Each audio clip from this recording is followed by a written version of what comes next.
प्यारी सात संगत जी, प्रेम और सत्कार से बोलिए धन निरंकार जी। आशा करता हूँ सात संगत जी निरंकार की कृपा से आप सभी अच्छे से होंगे। आप जी के चरणों में दास एक सुंदर विचार लेकर आया है जिसका शीर्षक है माया। सात संगत जी आइए, तो सात संगत जी आइए शुरू करते हैं। सात संगत जी, जहाँ बात होगी एक ऐसी चीज की जो 24 घंटे हमारी नजरों के सामने रहती है, नहीं निरंकार नहीं, वो है माया। बिल्कुल विपरीत सात संगत जी, निरंकार के साथ एक ऐसी चीज यह माया भी रहती है और हमारी नजरों पर डिपेंड करता है कि हम क्या देख रहे हैं। तो बात होगी माया की। तो माया क्या है सात संगत जी, और माया का जन्म किस लिए हुआ है, यह पूरी माया किस लिए रची गई है और माया का प्रभाव कहाँ तक है। क्या सिर्फ सात संगत जी दौलत ही माया है और माया, आइए चर्चा करते हैं। सात संगत जी कहते हैं विस्तार से मंथन करते हैं जी। तो सात संगत जी, माया एक ऐसी चीज है जो हमारी नजरों के सामने 24 घंटे रहती है। अब हमारी नजरों के सामने निरंतर क्या निरंकार और माया का साथ हमारी नजरों के सामने 24 घंटे रहता है?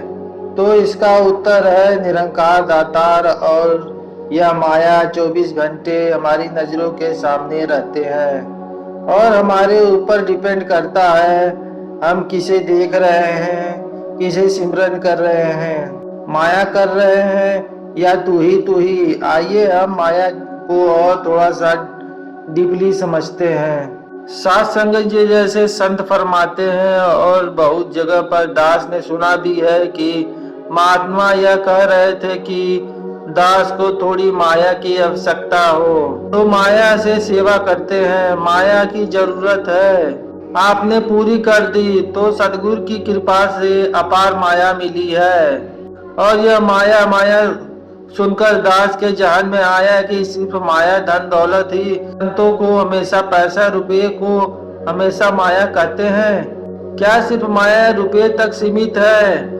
नहीं सात संगत जी, सिर्फ रुपये तक सीमित नहीं है। माया का अस्तित्व इतना विकराल है जितना हम सोच भी नहीं सकते सात संगत जी।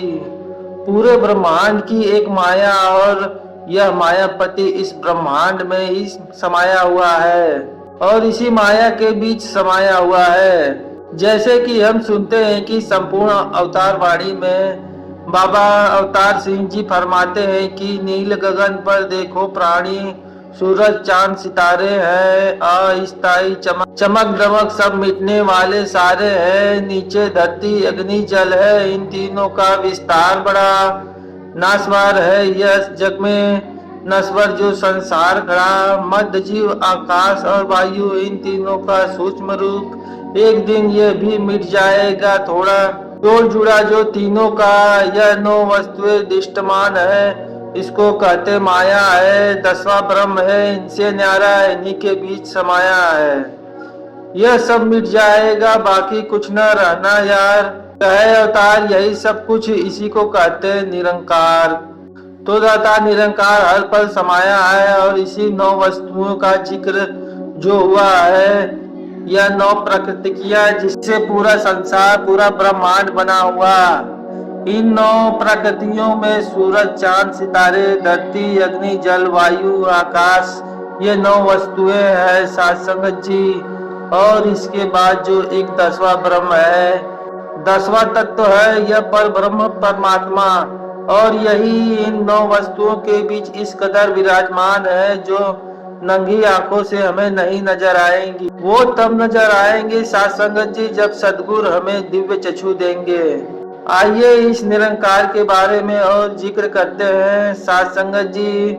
सिर्फ अगर स्थित है, कोई चीज स्थिर है जिसे रुका हुआ कहते हैं, और वो क्या है जो रुका हुआ रहता है, हमेशा वो निरंकार है, हमेशा अपनी जगह पर कायम दायम है निरंकार। बाकी चीज तो आर पार हो रही है।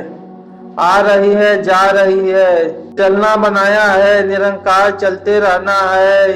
एक इंसान भी अगर जन्म लेता है तो मर जाता है, वो इंसान खुद एक माया है। साथ संगत जी, हमारा यह शरीर तन मन धन सब माया है। साथ संगत जी, जो माया नहीं है, हमारे अंदर बैठी वो रूह है, वो रूह माया नहीं है। वो रूह साथ संगत जी इस परम सत्ता निरंकार दातार का एक अंश है, जिसे बाद में उन्हीं के साथ मिलना है। और इसके अलावा और इस अवस्था विकराल निरंकार के अलावा बाकी हर वो चीज जो आंखों से दिखाई नहीं दे रही है, जो आंखों से दिख रही है, वह सब माया है, हमारी नजरों का धोखा है। साथ संगत जी, जैसा कि निरंकारी राजपिता ने हमें विचारों में फरमाया है, जैसे कि जब हम सोकर उठते हैं तो कई बार इतना गहरा वह सपना होता है कि लगता है वो सच था या सपना था। मैं अभी भी वहां से आया हूँ या सपने में वहां गया था, और फिर थोड़ा समय लगता है। सोचते हैं तब समझ में आता है, हाँ मैं तो अभी सोकर उठा हूँ, आज तो दिन भर घर में ही था, कहीं गया नहीं था, तो फिर वहां कैसे जाऊंगा, यह सपना था। और वास्तव में पता तो चल जाता है कि यह सपना था, लेकिन क्या अभी हम सोकर उठ पाए हैं, या अभी भी हम अपना सपना देख रहे हैं? जो हमारे चारों ओर हो रहा है, जो हम कर रहे हैं, जो हम चल फिर रहे हैं, खा रहे हैं, पी रहे हैं, रह रहे हैं, यह क्या सब सच है या फिर यह सब भी सपना है? तो सात संगत जी, उत्तर मिला कि यह सब भी सपना है, यही सब तो माया है, यह सोने का वक्त नहीं है। ए बंदे, तू जग जा जरा, जन्म जन्म से बिछड़ा है जिससे उसके संग, जग जा जरा, रंग बिरंगी इस दुनिया में क्यों खुद को उलझाता तू, नासवर माया में अपनी क्यों जान फंसाता तू। गीता में भी सात संगत जी श्री कृष्ण जी फरमाते हैं कि माया मेरी बनाई त्रिगुणी रचना है, जिसमें सतत्व रजो और तमो शामिल है। अब यह तीनों है क्या? सतोगुण, रजोगुण और तमोगुण माया के तीन रूप है। निर्मल रूप है सतोगुण, जहाँ पर माया का सबसे कम प्रभाव है, जितना हमारे जीवन में पर्याप्त है, और बाकी हरि का सिमरण, निरंकार दातार का दर्शन और हर तरफ निरंकार का एहसास इस सतोगुण में शामिल है। फिर आता है माया का दूसरा लेवल, जहाँ पर कहते हैं कि यह रजोगुण है, जहाँ पर एक इंसान को चाहिए सब कुछ, उसके लिए दौड़ भाग में लगा रहता है, हर पल इस तरह से अपने प्रैक्टिस करता है, कंपटीशन करता है ताकि माया मिल सके। माया के लिए बहुत सी चाहत बटोरती रहती है, और माया के लिए कुछ भी करने को रेडी रहता है। जी साथ संगत जी, और वहां पर तीसरा जो तमोगुण आ जाता है, माया का थर्ड लेवल, जो सबसे कठिन लेवल है, सबसे ज्यादा विकराल रूप है माया का।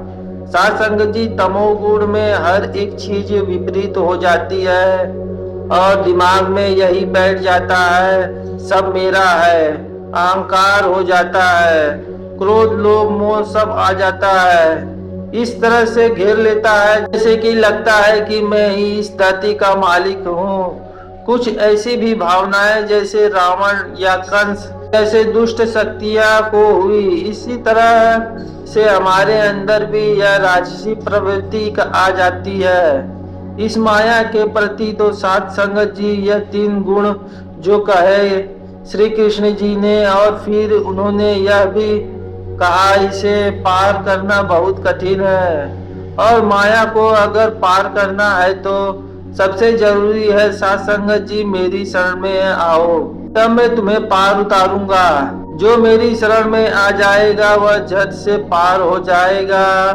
इस माया से। और ऐसा ही तो हमारे समय के सदगुरु जो आज हमें यह सच की लगता कराकर, इस सत्य का ज्ञान कराकर यह बता रहे हैं कि निरंकार क्या है और माया क्या है, सत्य क्या है और झूठ क्या है।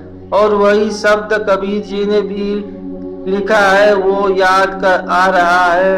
और वही एक शब्द कबीर जी ने भी लिखा, वो याद आ रहा है कि माया ठगनी हम जानी, त्रिगुण फांस लिए कर डाले, बोल मधुर वाणी एक जैसी मीठी मीठी सी बोल, ऐसा लगेगा यह चीनी है, लेकिन जब मुंह में रखो तब पता चलता है यह तो जहर है। साध संगत जी, आइए, इतनी कड़वाहट होती है इस माया के अंदर कि हमें बेहोश कर देती है। साध संगत जी, इतनी विपरीतता कि निरंकार कहाँ और यह माया कहाँ है। तो साध संगत जी, यह सदगुरु ही है जो हमारे बीच में प्रकट होते हैं, समझ में आकर हमें यह माया का ज्ञान कराते हैं। साध संगत जी ब्रह्म का ज्ञान कराते हैं। जब ब्रह्म का पता चलता है तब माया चलता है, तब पता चलता है कि यह निरंकार ही तो है, बाकी हर एक चीज जो इर्द गिर्द है वह माया है।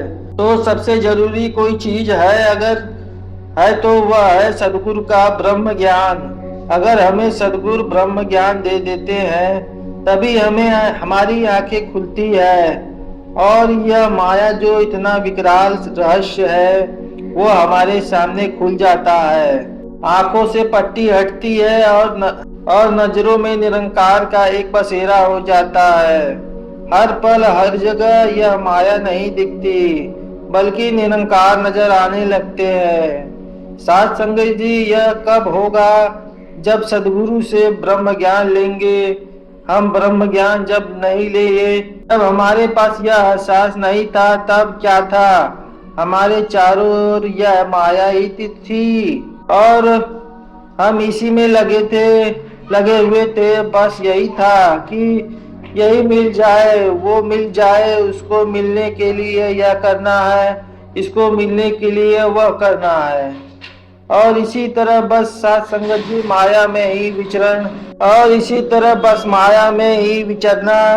विचरना लगा रहता है। जैसा कि सदगुरु माता जी ने एक उदाहरण दिया था कि एक इंसान जिसने अपनी आंखों पर पट्टी बांध रखी है और कह रहा है कि सूरज तो है ही नहीं, दूसरा इंसान जिसने आंखों पर पट्टी तो बांधी है लेकिन यह कह रहा है कि सूरज है।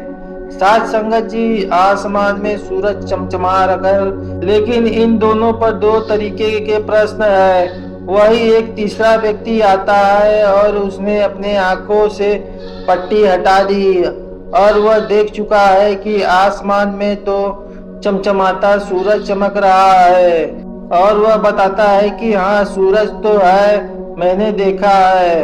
तो साध संगत जी, इस उदाहरण से यह पता चलता है कि जब हम निरंकार को देख नहीं लेंगे तब तक यह कह नहीं पाएंगे कि निरंकार है और तब तक हमें यही दिखेगा यह तो सिर्फ वस्तुएं हैं, निरंकार कहाँ है। हमारे चारों ओर की ये जो माया है यही तो पट्टी है। साध संगत जी, इसी पट्टी को हटाना है और नजरों के सामने यह 10वां ब्रह्म हाजिर नाजिर हो जाएगा।